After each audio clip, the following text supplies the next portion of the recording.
on Whirlwind. And this is going to bode well for Xigua as cross positions have been started out here. In the bottom right-hand position is the blue Zerg. It is IG's Xigua. And his opponent in the top left-hand corner is not CJ Entis' Sky High. It is Major.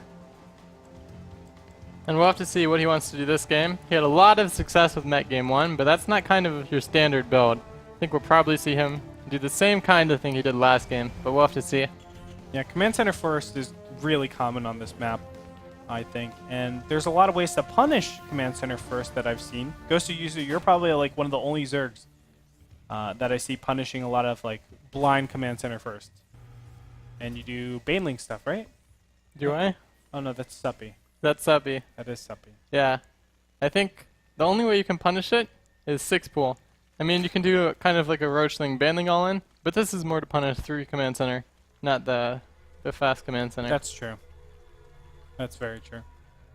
You know, I've been talking with some people about Command Center first into what transition. And a lot of people say, oh, always go 3 Command Center. And some people have been going for the 2 barracks transition directly after that, reactors on these 4-player maps, noticing that, well, there's so many expansions, I need a head start in that creep spread. I can just get +1 attack instead of double upgrades and just play 1-0, 2-1, 3-2, etc. from there. Is that, you think, a good approach to this map when creep spread is probably one of the most important things, and because you're just so far away from your opponent, you have to get that head start? 2 barracks reactor? So, 3 barracks total, but it's you know, the regular barracks factory, and instead of getting the 3rd command center, you get 2 barracks. You throw down reactors on them, and you go for marine Hellion pressure with medevacs that come a little bit later I on. think this is probably the best thing you can do on this map. That's actually one of the only ways to deny creep spread these days, especially in this map. Even with Hellions, you can't deny creep spread, because if you put 1 Overlord in the gap between those 2 cliffs up here, you can see Hellions coming. Go to your screen, because I don't know where you're referring to. Okay. So if you look at my screen, if you put 1 Overlord out here, then you can see any Hellions coming and just cancel the creep tumors, and none of them will die. You can put 1 Overlord over by this ramp, and 1 by this ramp, and you have full vision whenever any Hellions are coming from any direction, and all you have to do is cancel the tumors and spread more. And you give up a lot of economy in exchange for like that jump on the creep spread, and of course you give up +1 armor. So it's debatable, I think, overall, if it's better or worse. I think I really like the 2 racks. A lot of people just said, oh, that's just a build to all in and punish abusers that just go up to a lot of drones, you know, 66 drones, and then start up their army.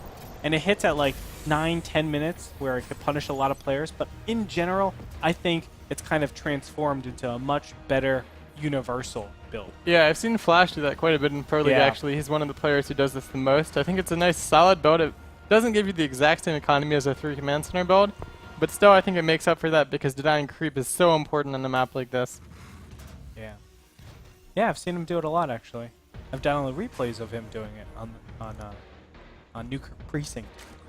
But anyway, back to the game. What do we have so far right now? It looks like a fast gas opening from Xigua. He has taken all drones off the gas. Important to note that. And he will be making some Zerglings. 14 to be exact. Metabolic boost about to finish. This is a very early time. And I like this. Major has already prepared his supply depot wall. And this is something that I think all Terrans should be doing if you're seeing this for the first time. Well, you shouldn't be seeing it for the first time, but look at the speed of this. I mean, Major is basically saying, I'm defending against a lot of 6-minute metabolic boost timings really, really well. And look, he's like, oh, I'm so happy I play comprehensive. Because a lot of people would be like, no, let's throw down the command center way in advance. And he says no, or potential barracks, whatever it might be. Yeah, I still don't understand why Terrans actually do this with the extra depots there, because usually you're not going to do a link flood like this, so you don't actually need them. I think it's better to just make barracks, but in this case it helped him. Oh, so you think this isn't good? Yeah, I the think depots in the front? It used to be good because Zergs used to do a timing like Xigua just tried a lot more often, but nowadays no one does it because Terrans do this every game and it doesn't work. I see. So it's kind of like the rock, paper, scissors that you're saying. Yeah, except all Terrans do this wall off, so it never works. Well, this is rock. Yeah. So you're saying Terran should go back to scissors. Yeah, Terran should definitely get back to scissors because scissors, it puts you in an advantageous position, usually. Okay. Well, go to user approved.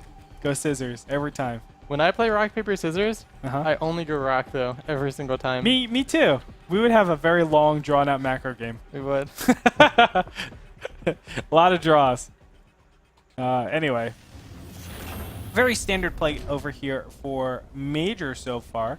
He's going double eBay before his double barracks. That's, I guess that's something to note. Because I know a lot of other Terrans prefer going 2 barracks and then 2 eBays a little bit later. Just like 15 seconds. It's not that big of a deal. I know players like Innovation really favor that. And then going up to 4 refineries directly after that. Just keep an eye on his build.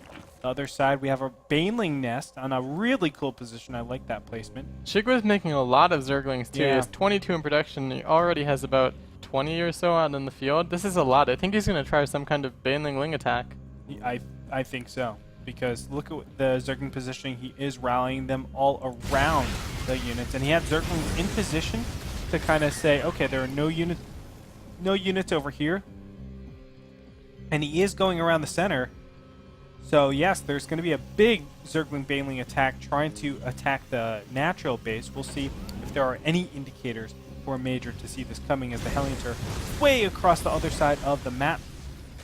But Major looks like he might be going home. If he does go home, he can defend this. He's going to the 3rd base, so really unfortunate. Look at how many Banelings are being made. 16, 17, 20 now. Of course, probably a couple at home. I'm not sure, no? This is going to be in trouble for Major, too. He has he's going to have almost nothing to defend the natural as soon as the Banelings bust through that bunker.